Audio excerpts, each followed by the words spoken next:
सुप्रभात छात्रों। हम कल के लेक्चर में हमने देखा था कि यानी हिंदी कहानी जो है 1930 की पहली जो कहानियां है उसके बारे में चर्चा कर दी थी। आज हम 1930 के बाद की जो कहानियां है उसके बारे में चर्चा करेंगे। सन 1930 तक आते आते हिंदी कहानी के क्षेत्र में आदर्शवादिता के स्थान पर यथार्थवादिता, सामाजिकता के स्थान पर वैयक्तिकता तथा राजनीति और धर्म के स्थान पर मनोविश्लेषण की प्रतिष्ठा का प्रयास दृष्टिगोचर होता है। 1930 की पहली जो कहानियां है आदर्शवादी थी, तो वही के स्थान पर आदर्शवाद के स्थान पर यथार्थवादिता की स्थापना हुई। सामाजिकता के स्थान पर वैयक्तिकता और राजनीति और धर्म के स्थान पर मनोविश्लेषणवादी कहानियों का विकास हो गया है। वही पूर्ववर्ती परंपराओं के साथ अनेक नवीन परंपराओं का उद्भव विकास होने लगा।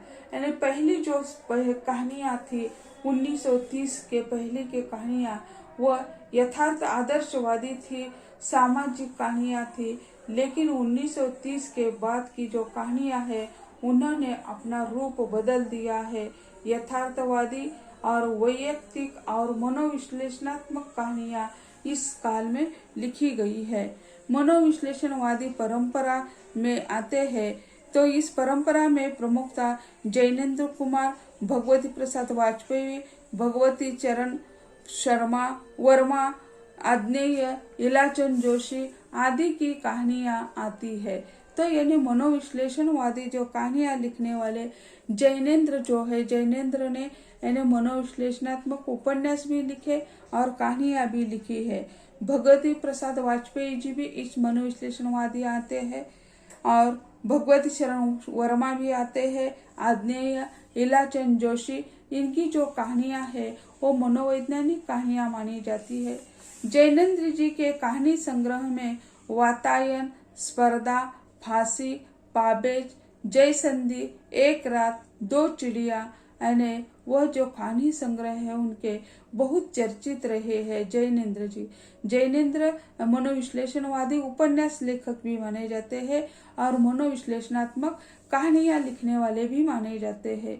जैनेन्द्र जी ने स्थूल समस्या के स्थान पर सूक्ष्म मनोविज्ञान का चित्रण कर दिया है।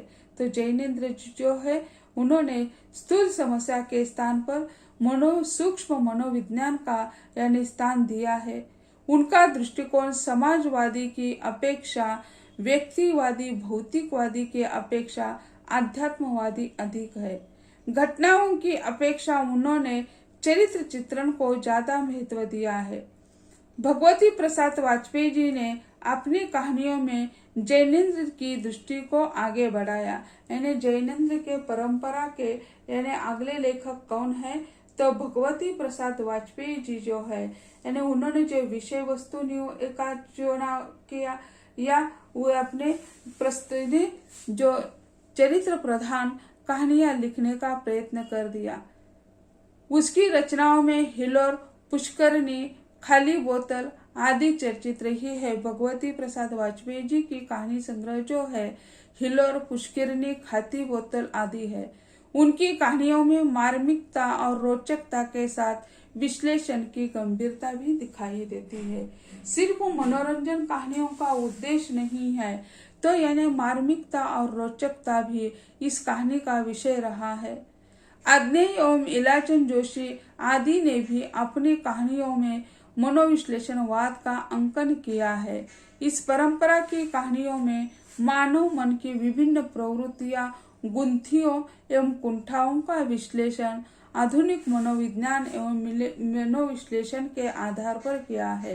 यानी आधुनिक काल में यानी अनेक समस्याएं निर्माण हो गई, यानी औद्योगिकरण हो गया और औद्योगिकरण के कारण शहर के लोग, गांव के लोग शहर आकर बस गए। लेकिन शहर आकर बसने के लिए उनके पास इतने साधन नहीं है कि वे अपना परिवार लेकर वहां बसे। इसीलिए पुरुष यानी शहर में रहते और उनका परिवार जो है वो गांव में रहता है। इसी कारण उनकी जो समस्या है, उनका जो भावनिक मंथन होता है उसका चित्रण यानी इलाचंद जोशी और अदनेय जी ने अपने नाटक हो, उपन्यास हो, कहानी हो, इसमें करने का प्रयत्न कर दिया है। दूसरी जो परंपरा आती है वो सामाजिक परंपरा। तो सामाजिक परंपरावादी जो कहानियां हैं इसमें अलग ही कवि आते हैं। हिंदी के विभिन्न कहानीकारों ने आधुनिक समाज की विभिन्न परिस्थितियों एवं समस्याओं का उद्घाटन यथार्थपरक दृष्टिकोण से किया है। चंद्रगुप्त विद्यालंकार ने अपनी कहानियों में राष्ट्रीय एवं सामाजिक समस्याओं का चित्रण अत्यंत कलात्मक ढंग से किया है।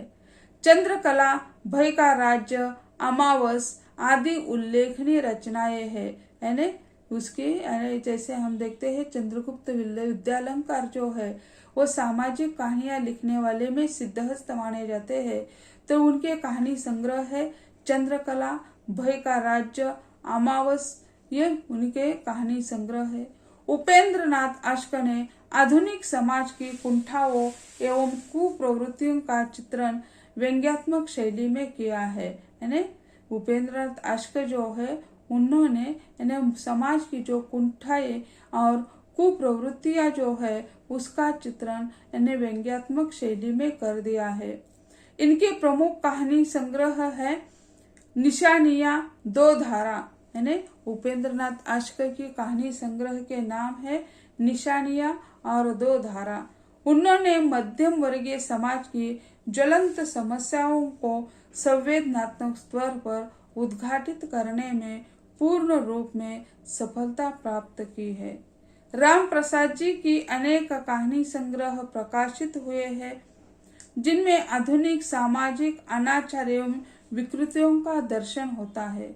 अधूरा चित्र, सड़क पर, नया रास्ता, बया का घोंसला आदि इनकी प्रमुख कहानी संग्रह है। यानी राम प्रसाद के कहानी संग्रह बया का घोंसला ये कहानी संग्रह बहुत ही प्रसिद्ध माना जाता है। डॉक्टर सत्य प्रकाश सगर ने भी इन्हीं विषयों को नया मार्ग, कितना ऊंचा कितना नीचा, मुझे टिकट दो आदि कहानी संग्रह उनके हैं। इसमें भी सामाजिक समस्या जो है सामाजिक समस्याओं का चित्रण किया है। कमला देवी चौधरी, उषा देवी मित्रा, होमवती देवी, उमा नेहरू, सुमद्रा कुमारी चौहान, रजनी पनीकर आदि महिला कहानी लेखिकाओं ने भी दाम्पत्य एवं पारिवारिक जीवन की विभिन्न परिस्थितियों एवं भारतीय नारी की सामाजिक स्थितियों का अंकन कर दिया है। तो मन्नू भंडारी भी इसमें आती है। तो ऐसे उन्होंने महिला लेखिकाएं जो है उन्होंने भी सामाजिक समस्याएं, पारिवारिक समस्याएं उस पर लिखने का प्रयत्न कर दिया है। तो प्रगतिवादी परंपरा 1930 में उसके बाद प्रगतिवादी परंपरा का साहित्य कहानी साहित्य माना जाता है। तो प्रगतिवाद जैसे मार्क्सवाद उसे कहते हैं कि मार्क्स समान स्तर पर मार्क्सवादी विचार का यहाँ विचार हुआ है। इस परंपरा में मुख्यतः यशपाल, ख्वाजा मोहम्मद अब्बास, अमृत राय, राघव राघव, श्री कृष्णदास आदि कहानीकारों ने आधुनिक समाज की विषमताओं का उद्घाटन किया है। यशपाल की साम्यवादी दृष्टि यह उनकी कहानियों से मिलती है। साम्यवादी कम्युनिस्ट विचार जो है तो यह दिखाई देते हैं उनके यशपाल के कहानी संग्रह है पिंजरे की उड़ान, वे दुनिया, तर्क तूफान, फूलों का कुर्ता आदि कहानियों के जरिए यशपाल ने शीर्षकों एवं शोषितों की जीवन गाथा उद्घाटित की है। फूलों का कुर्ता हो, पिंजरे की उड़ान हो, वो दिन है वहाँ उन्होंने साम्यवादी विचारों का चित्रण कर दिया है। ऐतिहासिक कहानी लिखने वाले में वृंदावन लाल वर्मा, राहुल संस्कृत्यायन, भगवत शरण उपाध्याय ने विभिन्न कहानियों में अतीत की घटनाओं, परिस्थितियां एवं वातावरण का यथार्थ चित्रण कर दिया है। वृंदावन वर्मा हो, राहुल संस्कृत्यायन हो, वे ऐतिहासिक उपन्यासकार भी माने जाते हैं। वृंदावन लाल वर्मा के सारे उपन्यास जो है ऐतिहासिक ही है। उसकी कथा वस्तु ऐतिहासिक है। उसके साथ साथ राहुल संस्कृत्यायन भी यानी ऐतिहासिक उपन्यास माने जाते हैं। तो ये उपन्यास और कहानी इसमें ज्यादा अंतर नहीं होता, तो इनकी पृष्ठभूमि ही ऐतिहासिक है, इसी कारण उन्होंने ऐतिहासिक कहानियां भी लिखी है। यौनवादी परंपरा यानी यह मार्क्सवाद या प्रगतिवादी जो विचार है उसकी देन मानी जाती है।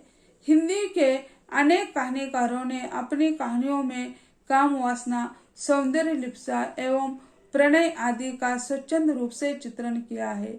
इसमें आरसी प्रसाद सिंह का टेस का फूल, व्यतीत हृदय का नागेश की गोधूली, मधुसूदन का उजाले से पहले, बजेंद्रनाथ गौड़ का बिखरी कलियां आदि ने अपनी रचनाओं में प्रणय प्रसंग, यौन समस्याओं का चित्रण कर दिया है।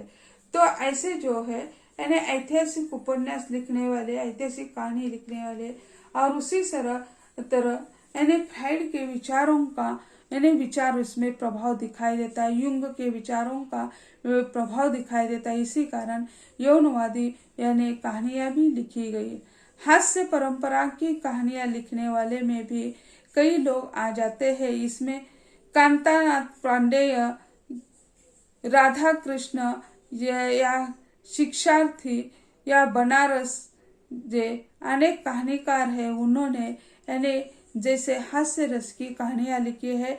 इसमें कांतिनाथ पांडे की मौसेरे भाई, राधा कृष्ण की रामलीला, शिक्षार्थी की नई कला, बनारसी की गरम चाय, यह कहानियां यानी व्यंग्यात्मक रूप में लिखी हुई है। व्यंग्य जो होता है, व्यंग्य दो प्रकार का होता है, या व्यंग्य को पढ़कर कोई हंसते हैं और व्यंग्य को पढ़कर कई लोग सोचने के लिए बाध्य होते हैं। तो व्यंग्य से यानी व्यंग्य लेखक जो होते हैं उसके द्वारा वो समय की कथावस्तु जो है वही पे गहरी चोट पहुंचाना चाहते हैं, लेकिन जो सोच नहीं सकते हैं वो हास्य मजाक लेकर छोड़ लेते हैं, लेकिन जो चिंतक होते हैं वो उस व्यंग्य पर हंसते नहीं, उस पर चिंतन करते हैं। तो ऐसे यह यानी हास्य परंपरा की कहानियां भी निर्माण हो गई।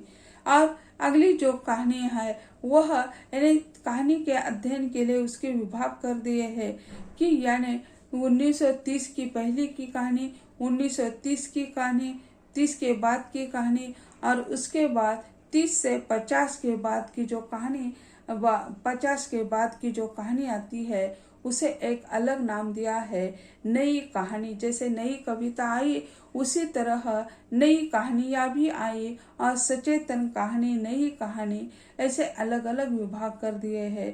तो नई कहानी जो है उसका प्रारंभ कैसा हो गया, उसका विकास किस प्रकार हो गया। स्वतंत्रता प्राप्ति के पश्चात हिंदी कहानी के क्षेत्र में शैली और शिल्प से संबंधित अनेक परिवर्तन हुए।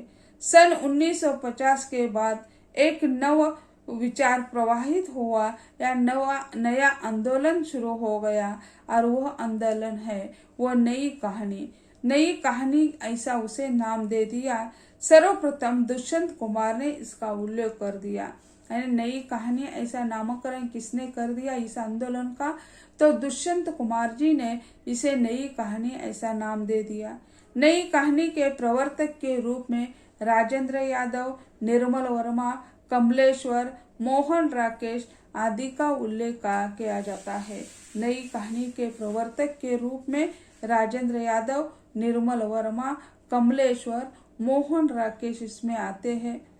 इन्होंने उद्घोषित किया कि नई कहानी के नए भावबोध पर आधारित जीवन की यथार्थता चित्रित करती है। नई कहानी व्यक्तिवाद, यथार्थवाद, अनुभूतिवाद एवं आधुनिकतावाद की प्रतिष्ठा करती हुई जीवन एवं समाज के व्यापक परिवेश से कट जाती है। इसमें वैयक्तिक काम की चेतना, अहम और यौनाचार की प्रमुखता होती है। नई कहानी ने अपने विषयों को आधुनिक उच्च मध्यम वर्ग से संबंध स्थापित कर दिया। तो यह नई कहानी जो है इसके प्रवर्तक जो माने जाते हैं राजेंद्र यादव, निर्मल वर्मा, मोहन राकेश, कमलेश्वर, तो उन्होंने यानी नई कहानी को आधुनिक विचारों से यानी आधुनिक विचार उसमें डालने के प्रयत्न कर दिए हैं। आधुनिक उच्च मध्यम वर्ग की कथा वस्तु उसमें सम्मिलित कर दी है। तो यह तीसरा जो प्रकार है या अध्ययन की सुविधा के लिए कहानी का विकास 3 कहानियों में विभाजित है। तो यानी 1930 के पहले की कहानी, 1930 के बाद की कहानी और 1950 के बाद की कहानी जो है नई कहानी, और नई कहानी के बाद सचेत कहानी। एक ऐसा विभाजन यानी अध्ययन की सुविधा के लिए यानी जैसे जो इतिहास के अध्येता होते हैं उन्होंने ये प्रयत्न कर दिया है। तो छात्रों आज हम यही कहते हैं, अगले लेक्चर में यानी नई कहानी और सचेतन कहानी जो है इसके बारे में चर्चा करेंगे। आज यही कहते हैं, धन्यवाद।